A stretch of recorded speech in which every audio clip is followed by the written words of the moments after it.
Good morning each and everyone.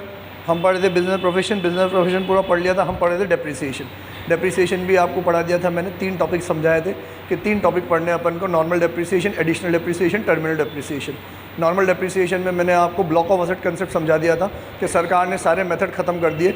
आपको हमने foundation में 7-8 टॉपिक पढ़ाए, लेकिन यहाँ पे सिर्फ एक चलता है, कौन सा? WDV। वो भी सिमिलर प्रोडक्ट्स का सिमिलर असेट्स का एक ब्लॉक बनाया जाता है, उस पर एक साथ लगाया जाता है। तो आपको फॉर्मेट सिखाया था, opening WDV plus purchase during the year. Purchase during the year का 2 पार्ट किए थे, put to use for more than 180 days, put to use for less than 180 days. जो मोर देन 180 डेज़ है 3 अक्टूबर के पहले खरीदी हुई, उसके ऊपर पूरे 100% डेप्रिसिएशन लगेगा, और जो लेस देन 180 डेज़ है उस पर हाफ रेट से डेप्रिसिएशन लगेगा। तो यार ये ओपनिंग WDV प्लस परचेज तो आ जाएगी टोटल WDV, उसमें से माइनस करेंगे सोल्ड ड्यूरिंग द ईयर। ये खास बात है डेप्रिसिएशन की कि अगर हम कोई असेट सोल्ड करते हैं, बिजनेस का कोई डेप्रिशिएबल असेट सोल्ड करते हैं, तो उसके ऊपर प्रॉफिट एंड लॉस कैलकुलेट नहीं होता। जितने में सोल्ड करते हैं वो माइनस कर देते हैं, बची हुई वैल्यू पे डेप्रिसिएशन लगा देते हैं। अब आप में इतनी समझ है कि आप ये एनालाइज कर सको कि सर हमने ये जो जितने में माइनस किया ना और बचे हुए पे डेप्रिसिएशन लगाया, इससे सिर्फ और सिर्फ टाइम का फ़र्क पड़ा और किसी चीज़ का फ़र्क नहीं पड़ा। सोचो आप, और किसी चीज़ का फ़र्क नहीं पड़ा। एग्जाम्पल लेके बताऊँ, मेरे पास 10-10 लाख की 2 असेट थी, जिसमें से एक असेट को मैंने 7 लाख रुपए में बेच दिया। तो as per accounting method sir 10 lakh की असेट को 7 लाख में बेचा तो 3 लाख का क्या आना चाहिए? लॉस, जो कहाँ जाना चाहिए? P&L में। सरकार कहती है लॉस नहीं मानेंगे, तो तेरी 20 लाख की वैल्यू में 7 माइनस कर, 13 लाख पे क्या लगा? डेप्रिसिएशन। मतलब वो 3 लाख पे भी क्या लगाता रहे? डेप्रिसिएशन। मतलब वो 3 लाख भी डेप्रिशिएट होते होते कहाँ पहुँच जाएगा? P&L में। तो बस टाइम का ही डिफरेंस पड़ा कि जो 3 लाख एक साथ जाने चाहिए तो एक साथ ना जाके कैसे गए? टुकड़ों में गए। समझ में आया कि नहीं आया? फिर पूरे ब्लॉक में मैंने आपको खास बात क्या सिखाई कि बेटा जब आप ये सेल वैल्यू माइनस कर दो तो पहला प्रेफरेंस किसको देना? लेस देन 180 डेज़ वाले को, हाफ रेट को, कि पहले हाफ रेट से लगाना, फिर जो वैल्यू रिमाइंडर बचे उस पर क्या लगा देना? आप फुल वैल्यू। ठीक है। दूसरी खास बात मैंने आपको क्या बताई कि एडिशनल डेप्रिसिएशन का कैलकुलेशन। क्या कैलकुलेशन है उसका? कि यार नॉर्मल डेप्रिसिएशन तो नेट WDV पे कैलकुलेट होता है, सेल वैल्यू माइनस करने के बाद नेट WDV पे, जो नेट WDV होगी उसी पे कैलकुलेट होगा। आपके पास असेट पहले ही कितने की भी हो, जो नेट WDV है सेल वैल्यू के बाद उसके ऊपर नॉर्मल। लेकिन एडिशनल डेप्रिसिएशन नेट पे नहीं होता, हमेशा किस पे होता है? परचेज वैल्यू पे। सिर्फ एक ही शर्त है कि जो असेट परचेज करी हो उसको उसी ईयर में बेची ना हो, है ना? यस सर, अगर 3-4 तरीके के असेट हो तो अलग अलग ब्लॉक बनेंगे। एब्सोल्युटली अलग अलग ही बनेंगे। Furniture 10%, building 5%, building 10%, building 40%, furniture plant and machinery 15%, plant and machinery 30%, plant and machinery 40%, intangible assets 25%। जितने ब्लॉक्स में जितनी कैटेगरी फॉल करती है सब के कॉलमनर वाइज अपन अलग अलग ब्लॉक बनाते जाएंगे। डन। अब ये नॉर्मल डेप्रिसिएशन खत्म हुआ। नॉर्मल डेप्रिसिएशन की कुछ बेसिक बातें हैं, जैसे असेट बिजनेस का होना चाहिए, बिजनेस में पासिव यूज़ में भी रखा हुआ हो तो भी डेप्रिसिएशन लगेगा। सर पासिव यूज़ क्या होता है?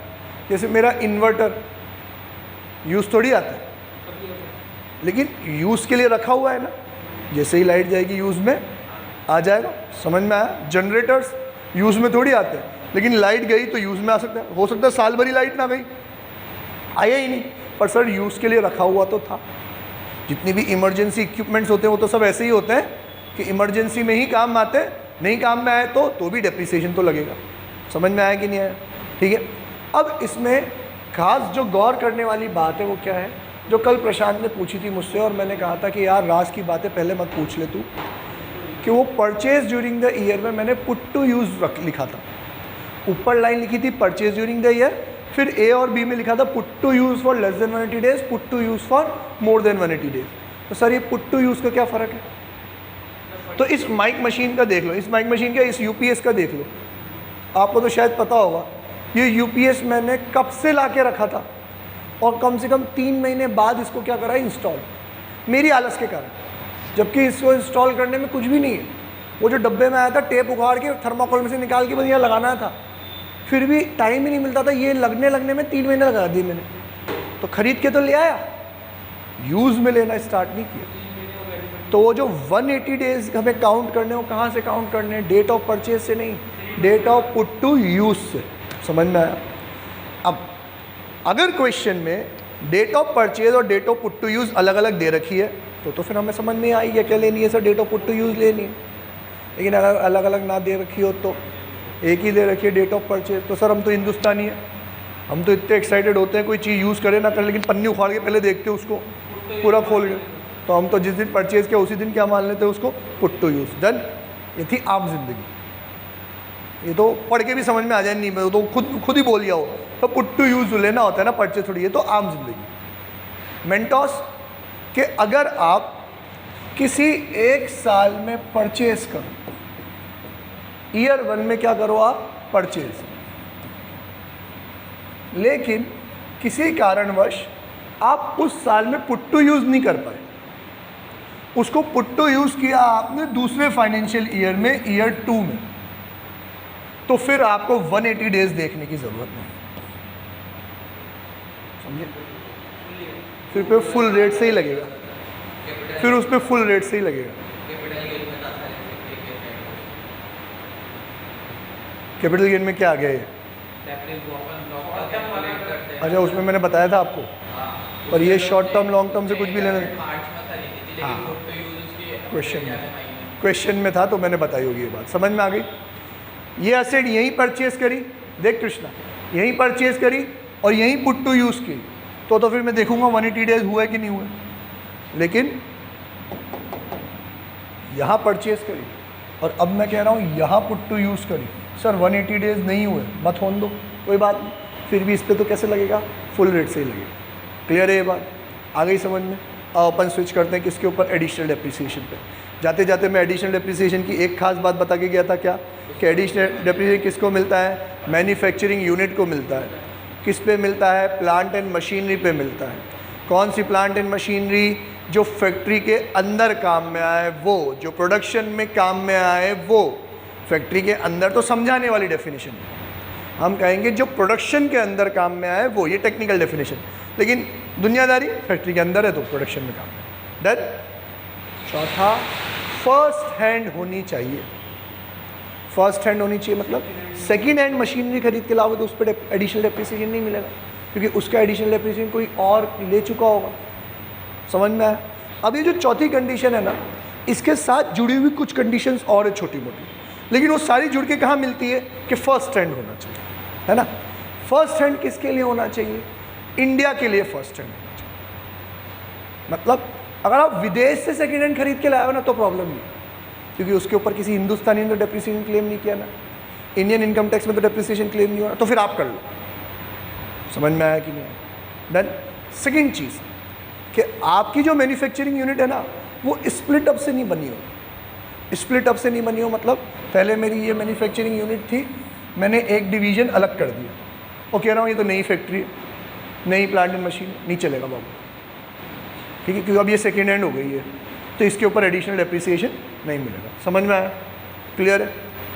लास्ट, मान लो एडिशनल डेप्रिसिएशन जिस असेट पे आपको क्लेम करना है वो असेट आप 180 डेज के बाद खरीद के लाए, उसके बाद पुट टू यूज़ में आए, तो हमने एडिशनल डेप्रिसिएशन की रेट क्या पड़ी, 20%। तो अब 180 डेज से तो क्या हो जाएगी, हाफ, तो मतलब कितना हो जाएगी, 10%। तो सर रिमेनिंग 10% अगले साल, रिमेनिंग 10% कब मिलेगी, अगले साल। तो क्यों कहा क्या जाता है, ये क्यों बता रहा हूँ ये बात, कही क्या जाती है बात कि यार एडिशनल डेप्रिसिएशन तो सिर्फ ईयर ऑफ परचेज पे मिलता है, उसके बाद नहीं मिलता, लेकिन इस सर्कमस्टेंसेस में तो ईयर ऑफ परचेज में भी मिलेगा और उसके नेक्स्ट ईयर भी मिलेगा।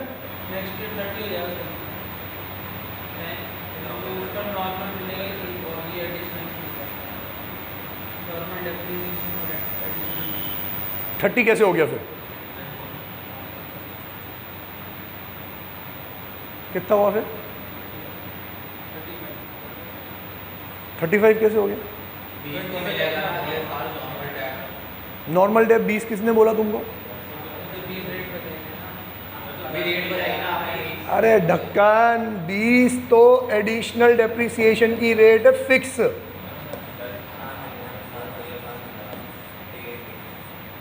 अब मेरी बात सुनो, एडिशनल डेप्रिसिएशन आप कोई सा भी प्लांट एंड मशीनरी खरीद के लाओ, वो 15% वाले ब्लॉक में हो, 30% वाले ब्लॉक में हो, 40% वाले ब्लॉक में हो, के 40 से ऊपर का तो कोई ब्लॉक है ही नहीं।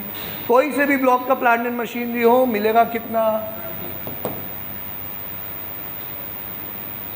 समझ में आया? मिलेगा कितना? 20%। डन। अब मैं तो ये सिखा रहा था कि अगर पुट टू यूज़ 180 डेज से कम है तो ये 20% 2 साल में ब्रेकअप हो जाएंगे ना, ईयर 1 और ईयर 2 में। समझ में आया? अगले साल तो कोई एडिशनल डेप्रिसिएशन मिलता ही नहीं है। समझ में आया? Clear additional depreciation. Done. Last अपना टर्मिनल डेप्रिसिएशन, और टर्मिनल डेप्रिसिएशन के साथ 3 चीज़ें आती है। क्लियर ना? नहीं आता टर्मिनल डेप्रिसिएशन।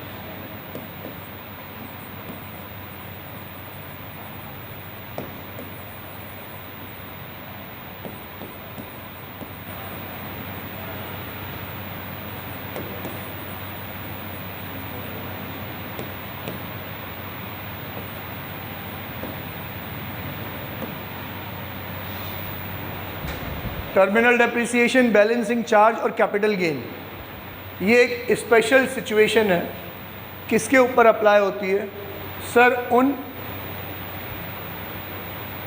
इलेक्ट्रिसिटी, खूबसूरत सी राइटिंग में, इलेक्ट्रिसिटी जनरेटिंग कंपनीज के ऊपर जिन्होंने डेप्रिसिएशन SLM मेथड से लगाया होता है। दिमाग की घंटी बजनी चाहिए, माथे पे सलाना चाहिए। आपने कहा कि सिर्फ WDV अलाउड है, कुछ अलाउड नहीं है, तो पहला पर्दा खोलता हूँ राज का कि इलेक्ट्रिसिटी जनरेटिंग कंपनी या electricity generating and distributing company, important क्या है? जनरेटिंग।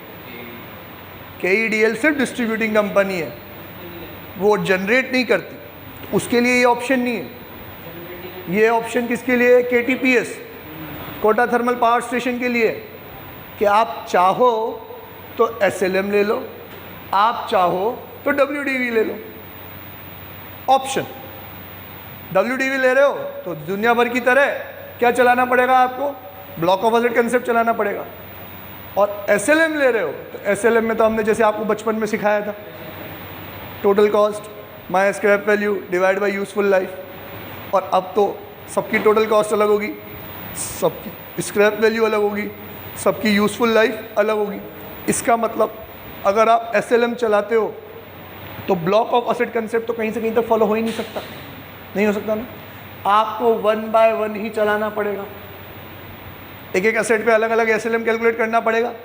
अब अगर आप SLM कैलकुलेट करते हो और फिर उस एसेट को सेल करने की बारी आए तो फिर डेप्रिसिएशन कैसे लगेगा, उसकी बात हो गई। बेटा आम जिंदगी SLM चला रहे हो, कोई प्रॉब्लम है ही।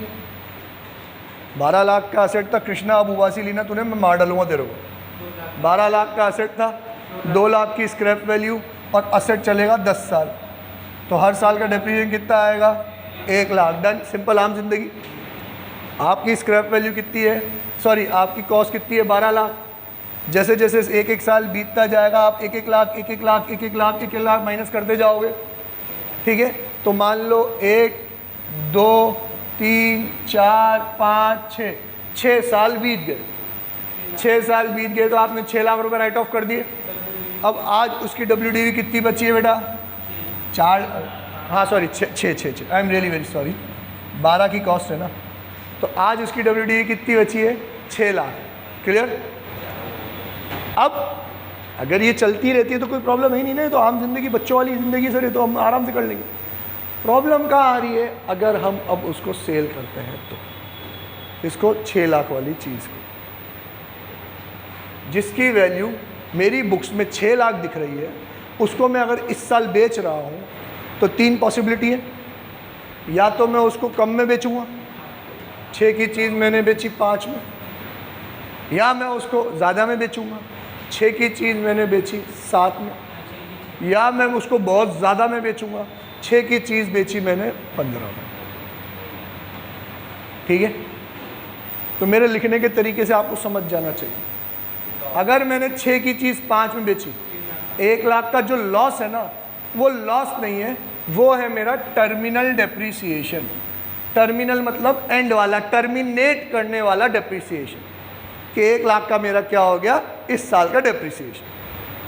अगर मान लो 6 की चीज़ मैंने 3 में बेची होती तो 3 लाख का जो लॉस हुआ ना वो 3 लाख का मेरा इस साल का डेप्रिसिएशन। तो 3 लाख का डेप्रिसिएशन मान लोगे? हाँ मान लोगे। समझ में आया? नेक्स्ट, अगर मैंने 6 की चीज़ 7 में बेची होती तो 6 लाख तो मुझे मेरे रिकवर हो ही गए, 1 लाख रुपए एक्स्ट्रा रिकवर हुए ना, उसको अपन क्या बोलेंगे? Balancing charge. सर ये बैलेंसिंग चार्ज मतलब? ये वही पुराना वाला कंसेप्ट है कि जिसको आप पहले खर्चा मान चुके हो उसमें से कुछ रिकवर हो जाए तो वो इस साल की क्या मानी जाएगी? आपकी इनकम मानी जाएगी। तो ये बैलेंसिंग चार्ज मतलब आपके बिजनेस एंड प्रोफेशन की इनकम।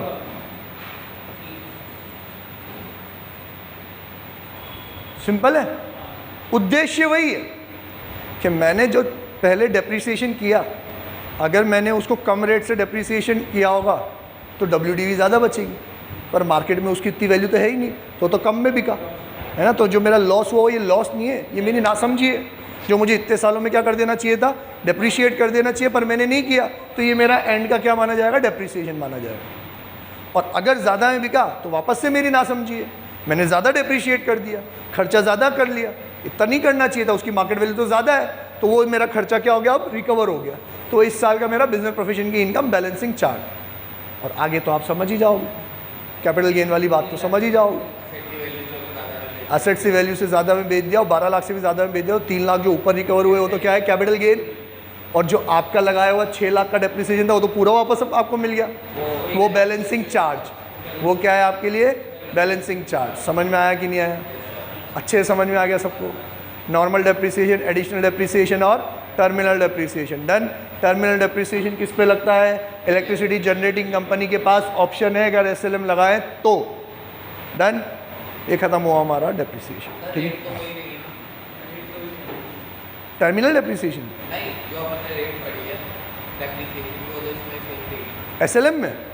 SLM में रेट की ज़रूरत कहाँ आ गई तुझे?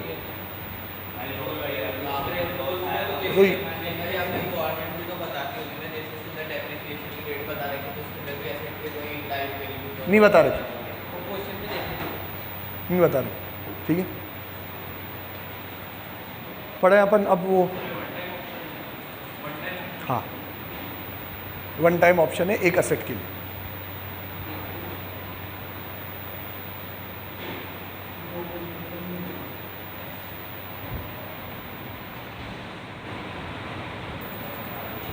इलस्ट्रेशन नंबर 1 लल्लू जैसा इलस्ट्रेशन है, रीड करो और फटाफट आगे बढ़ते हैं। Mister X, a proprietor engage in manufacturing business, furnishes the following particulars: opening balance of plant and machinery as on 1st April 2021, that is WDV as on 31st March 2021, after reducing depreciation for previous year 2021। पागल हो रहे हैं साले, इतनी बातें बताने होने की जरूरत ही नहीं थी। ओपनिंग WDV कितनी? 30 lakh. New plant and machinery purchase and put to use on 8 June 2021, full rate 3rd October से पहले वाली। New plant and machinery acquired and put to use on 15 December, half rate. Computer acquired and installed in the office premises on 2 January 2021, इसका अलग block बनेगा क्योंकि computer पे कितनी rate लगती है? 40% लगती है। ठीक है, compute the amount of depreciation additional depreciation as per the income tax act 1961 for the assessment year 22-23, assume that all the assets were purchase by way of account payee cheque. ये राज पहले बता दूं मैं, अकाउंट पेई चेक वाला नहीं।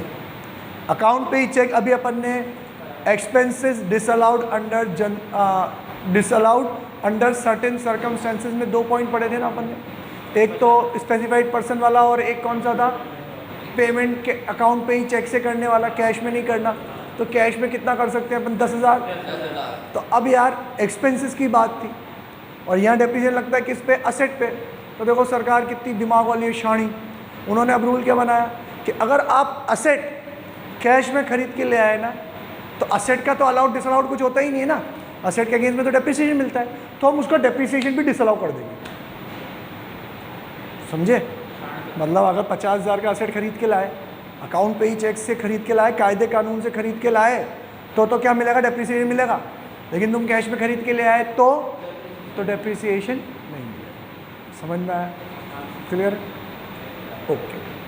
तो यहाँ देखो, अब यार ये तो सिंपली कैलकुलेट हो जाएगा, 30 + 20 + 8, 58। 58 में से 8 पे पहले हाफ रेट, बाकी 50 पे फुल रेट। लगाओ जल्दी, 15% की रेट मान के लगाओ। 8 लाख का 15% क्या हाफ, 60,000, और 50 लाख का 15% 75,000, 7.5 लाख।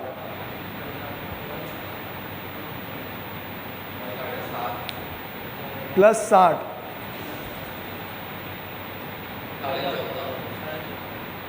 7.5 + 60, 14.5 कैसे हो गए? 8,10,000। क्या हो गया भाई?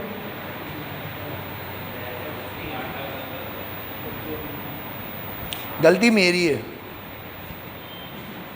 मैं सबको मनी जितना इंटेलिजेंट समझ लेता हूँ।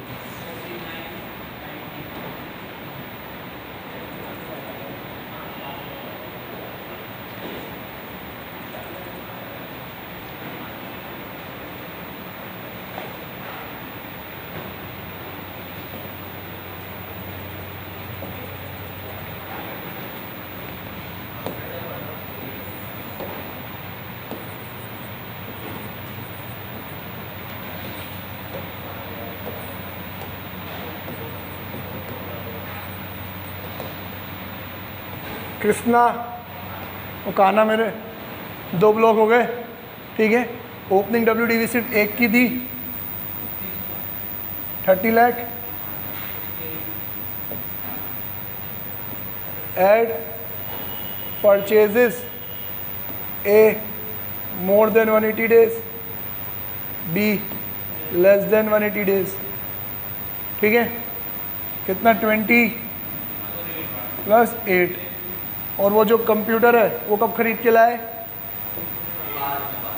जनवरी में। ऑफिस प्रीमाइसेस के लिए लाए हैं, ध्यान रखना। ऑफिस प्रीमाइसेस के लिए लाए, मतलब एडिशनल डेप्रिसिएशन नहीं मिलेगा इसके ऊपर, है ना। तो ये लेस देन 180 डेज वाली कैटेगरी में है। कितने का है? 3 लाख का। कितना हो गया? 58,3 लेस सोल्ड नहीं है सर, 58,3। पहले निकालते हैं अपन normal depreciation at half rate. पहले हाफ रेट, ढक्कन, पहले हाफ रेट। हाफ रेट किस पे लगेगा? लेस देन 180 डेज पे। 8 लाख का हाफ रेट, मतलब 15 का भी हाफ, 7.5। कितना हो जाएगा? 60,000। फिर एट फुल रेट,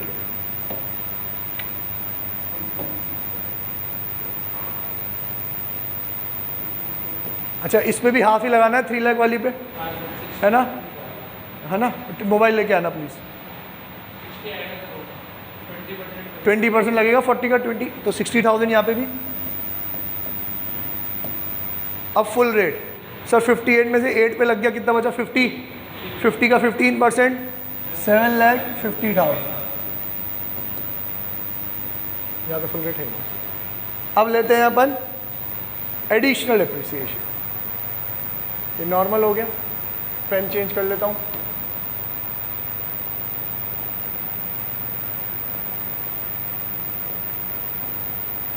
इसमें भी at half rate, at full rate. Question देख लो एक बार।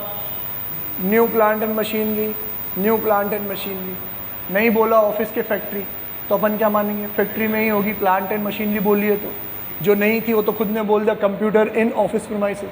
अगर ये फैक्ट्री प्रीमाइसेस होता तो इसके ऊपर भी मिलता, तो भैया दोनों पे लेना है। मैं फिर बोलता हूँ, अभी काम नहीं है, फिर भी बोलता हूँ कि एडिशनल डेप्रिसिएशन इस वैल्यू पे ना लग के परचेज वैल्यू पे लगता है। हाँ तो चलो हाफ रेट वाली कितने पे? 8 लाख। 8 लाख का 10%, ये यहाँ पे कैलकुलेट कर लेता हूँ। 8 लाख का 10%, 80,000। और ये 20 लाख का 20%,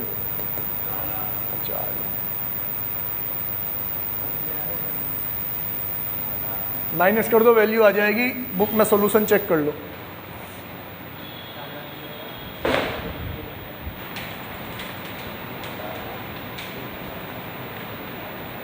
एग्जैक्टली मैच हो रहा है।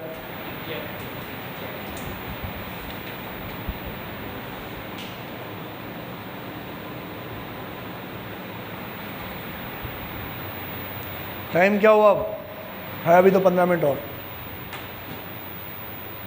कुछ खास बातें आपके लेवल की नॉलेज वाली बातें, अभी तक जो सिखाता हूँ वो बीकॉम में भी पढ़ते तो सेम सीखते, अब आपके लेवल की।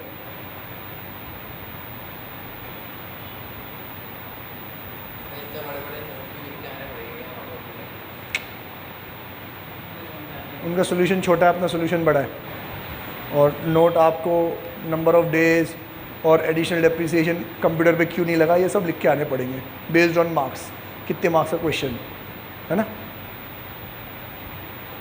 Actual cost in certain special situations, important है ये, स्टार मार्क कर लेना आपकी बुक में।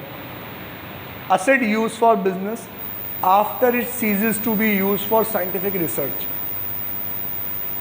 एक असेट जो पहले आप साइंटिफिक रिसर्च के लिए खरीद के लाए थे, अब वो साइंटिफिक रिसर्च में नहीं काम में आ रहा है, वो आप नॉर्मल काम में ले रहे हो, ठीक है, तो उसके कॉस्ट क्या मानेंगे? मेरे हिसाब से ज़ीरो। क्यों ज़ीरो? क्योंकि आप 100% डिडक्शन वहाँ ले चुके हो, अब आपको यहाँ कोई डिडक्शन नहीं मिलेगा, तो उसकी एक्चुअल कॉस्ट क्या मानोगे आप? Zero. Where an asset is used for the purpose of business after it ceases to be scientific research related to the business, the actual cost of associated depreciation purpose shall be the actual cost of association as reduced by the। देखो technical language आपको तो मैंने आम भाषा में सिखा दिया, साधारण भाषा में, कि क्या मान लेना? ज़ीरो, क्योंकि वहाँ पे 100% डिडक्शन मिल जाता है। और यहाँ पे इन्होंने टेक्निकल कारण, टेक्निकल रीजन से लैंग्वेज में लिखा है as reduced by any deduction allowed under section 35। ऐसा इसलिए क्योंकि कई बार असेसी 100% डिडक्शन नहीं देता है वहाँ, कुछ भी रीज़न हो सकता है। एक रीज़न मैं बताता हूँ कि यार ये प्रिंटर है, ये तेरे साइंटिफिक रिसर्च में भी काम में आएगा, बिजनेस में भी काम में आएगा, तो 80% डिडक्शन ही दूंगा, 100% नहीं दिया उसने, किसी भी रीज़न, जस्टिफाइबल रीज़न वो राइटिंग में देगा।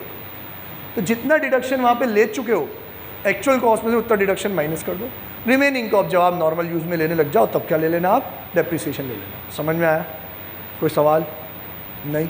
Next, inventory converted into capital asset use for business और प्रोफेशन। आपकी ही इन्वेंट्री किस में कन्वर्ट होने लग गई? कैपिटल एसेट में कन्वर्ट हो गई, ठीक है। मैं लकड़ी का व्यापारी था, लकड़ी से मैंने खुद के लिए फर्नीचर बना लिया, तो अब इस पर डेप्रिसिएशन लगना चाहिए। तो जो भी कॉस्ट लेबर लगी है वो साधारण भाषा में, वह inventory is converted and treated as a capital asset is used for the purpose of business profession, the fair market value of such inventory. देखना अब,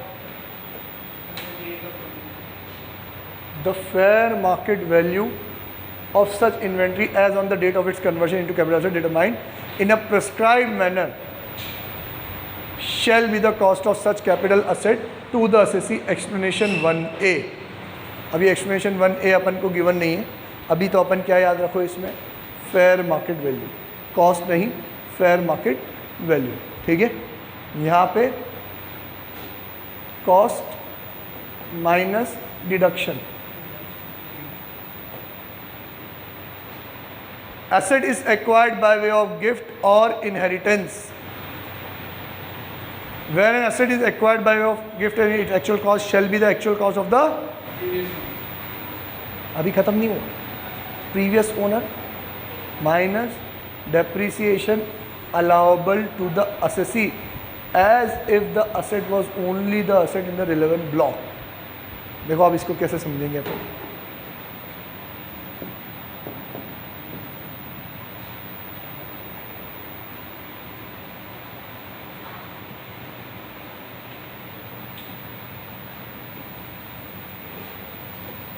ये लाइन पढ़ना और मेरे को मतलब समझाना है इसका।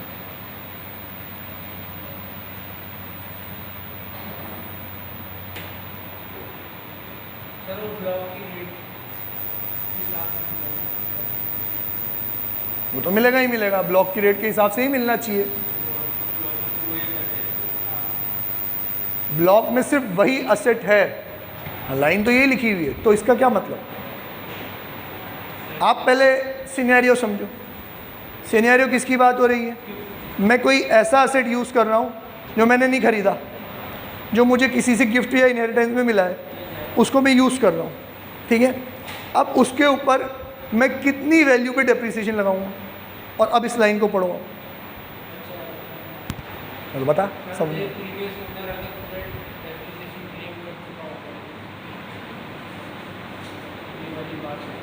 करेक्ट, कि अगर प्रीवियस ओनर डेप्रिसिएशन क्लेम कर चुका होगा तो ये वाली बात होगी। मैं बताता हूँ, देखो आपको, मान लो मेरे को बाइक मेरे पापा ने दे दी, ठीक है। अब वो बाइक मैं बिजनेस के यूज़ में ले रहा हूँ, तो उस बाइक की मैं वैल्यू क्या मानूँ? आप कहोगे cost to the actual previous owner, तो सर वो बाइक तो 60,000 की थी। कब थी? जब वो नई नवेली आई थी तब थी। मेरे पापा ने तो चला के दिए, ऐसे कैसे थोड़ी दिए, ठीक है। तो वो इतने टाइम चली तो उसकी वैल्यू कम हुई कि नहीं हुई? सरकार कह रही हाँ कम कर दे, उसमें से प्रीवियस ओनर की वैल्यू में से डेप्रिसिएशन माइनस कर दे। कितना डेप्रिसिएशन माइनस कर? ये मान के कि वो बाइक उस ब्लॉक में इकलौती एसेट थी, तो उस पर इतने टाइम का डेप्रिसिएशन कितना माइनस होता वो माइनस कर दे, रिमेनिंग का तू कॉस्ट मान ले। एग्जाम्पल, मेरे पापा ने उसको 3 साल चला के मुझे चौथे साल में गिफ्ट कर दी, तो 3 साल का डेप्रिसिएशन कितना लगता है उस बाइक पे माइनस कर दे। सर बाइक पे वैल्यू होती है 15%, तो आप लो 60,000 को कैलकुलेटर पे -15%, -15%, -15%, 3 बार -15% कर दो,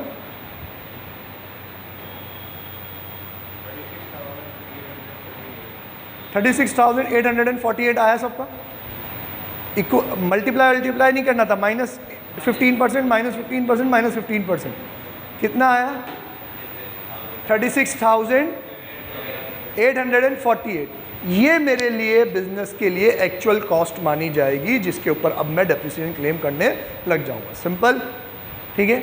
नेक्स्ट,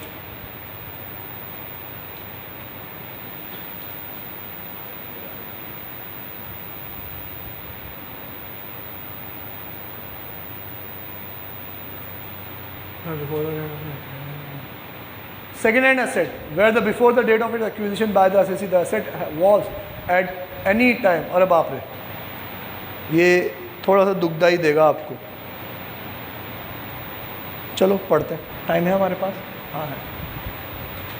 वेयर, अब ढंग से पढ़ना, लैंग्वेज आपके लॉ की लैंग्वेज यहाँ काम आएगी।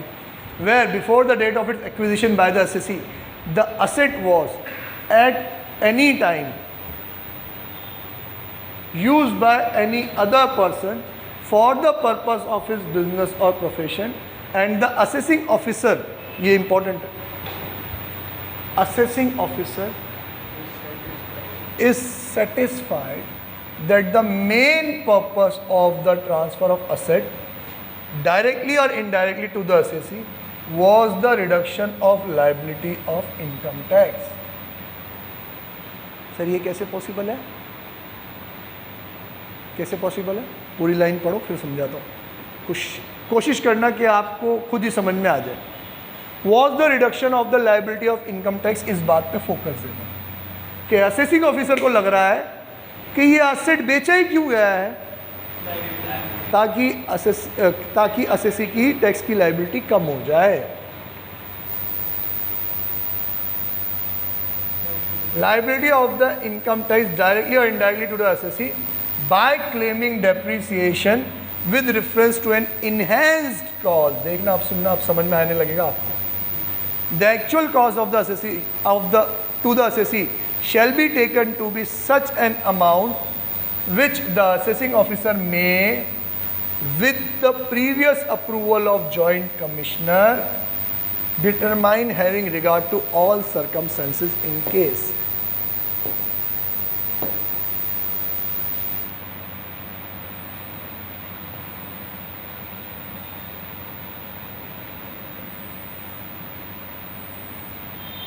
आई बात समझ में?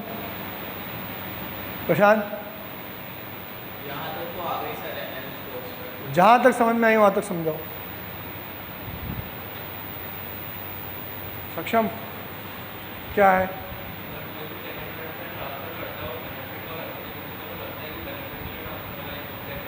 कैसे बेनिफिट के लिए? नहीं मतलब किस तरीके से, एग्जाम्पल दे। डेप्रिसिएशन क्लेम करने के लिए, तो क्या गलत है डेप्रिसिएशन क्लेम करने में?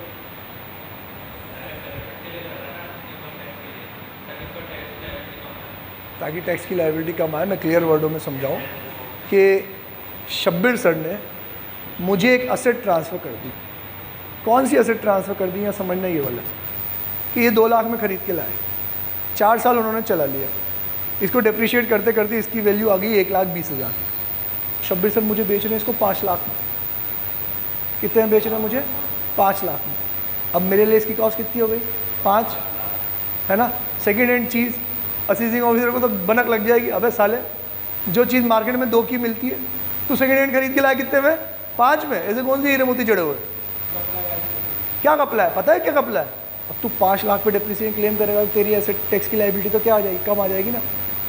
तो हर बार अप्लाई नहीं होगा, जब असेसिंग ऑफिसर की घंटी बजेगी तब, जब वो सेटिस्फाई हो जाए कि ये ट्रांजैक्शन क्यों हुआ है, ताकि सामने वाले को इनकम टैक्स में बेनिफिट मिल जाए हायर कॉस्ट पे। ये लिखा ना मैंने, इनहेंस्ड कॉस्ट पे वो डेप्रिसिएशन क्लेम करना चाहता है, तो अब उसकी कॉस्ट कितनी मानेंगे? जितनी असेसिंग ऑफिसर को सही लगेगी। जॉइंट कमिश्नर से अप्रूवल ले लेगा वो, सारे सर्कमस्टेंसेस को देख के कि किस कंडीशन में है, कितने साल चला हुआ है, कितनी इसकी वैल्यू होनी चाहिए, वही मानेंगे, उससे ज़्यादा नहीं मानेंगे। क्लियर? ये तो होती ना शाणपत्ती। शब्बीर सर का टैक्स इतना बनता नहीं है, उनकी इनकम इतनी बनती नहीं है, या फिर उनके पास खूब सारे एसेट हैं, वो उस ब्लॉक में से इसके 5 लाख को कम कर भी देंगे, उनको इतना फ़र्क नहीं पड़ेगा। लेकिन जहाँ मेरे 5 लाख जुड़ जाएंगे, मेरा डेप्रिसिएशन आके मेरी टैक्स की लायबिलिटी क्या हो जाएगी? कम हो जाएगी। समझ में आया कि नहीं आया? ठीक है, इसलिए ये केस। क्लियर? वही लेगा एओ, असेसिंग ऑफिसर लेगा। अपन थोड़ी जाएंगे लेने कि भाई साहब मेरी एसेट 5 लाख की 2 लाख मनवा लो प्लीज़। अपन थोड़ी ऐसा कर ले जाएंगे।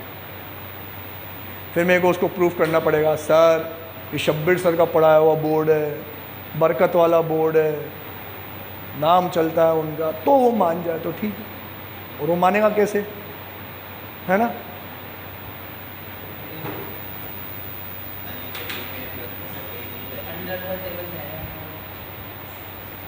अगला वाला भी वैसा ही है, देखना। मतलब वो मैंने शुरुआत में बताया था ना आपको, टॉम एंड जेरी शो। हाँ, तुमने इधर फंदा लगाया मैं इधर से निकलूँगा, तुमने इधर फंदा लगाया मैं उधर से निकलूँगा, तो तू इधर से निकला, अब उधर से निकला तो वो वाला फंदा, उधर से निकला तो वो वाला फंदा। अब यहाँ देखो, री एक्विजिशन ऑफ असेट। अब ये री एक्विजिशन ऑफ असेट क्या है? Where any asset which had once belong to the assessee and had been used by him for the purpose of his business or profession and thereafter ceased to be his property by reason of transfer or otherwise। अभी तक की language समझ में आ गई क्या? पहले उसी की थी, फिर उसने किसी को दे दी, है ना, फिर रीइक्विजिशन करेगा। And is reacquired by him, the actual cost to the assessee shall be the actual cost when the first acquired the asset minus depreciation allowable to the assessee if the asset was the only asset in the relevant block of the asset, the actual price of which the asset is required by him whichever is less। सही नहीं है? पकड़ ली उसकी चोरी। Shabbir sir ने पहले मुझे asset दे दी 1 लाख रुपए में, फिर सेम एसेट जब 1 लाख रुपए में दी तो असेसिंग ऑफिसर की घंटी तो बजेगी नहीं बजेगी ना, ये 1 लाख में दी है। अब वही चीज़ वापस उससे कितने में ले ली? 5 लाख में ले ली। 1 लाख माइनस करके 5 लाख ऐड करवा लिया, है कि नहीं? बोल दी सरकार ने।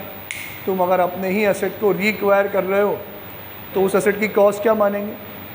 जितने में तुमने खरीदी थी तब से लेके आज तक का डेप्रिसिएशन माइनस कर दो, ये मानते हुए कि वो इकलौती एसेट है। अभी मैंने जैसे करवाया 3 साल का, जो WDV बचे वो मान लो,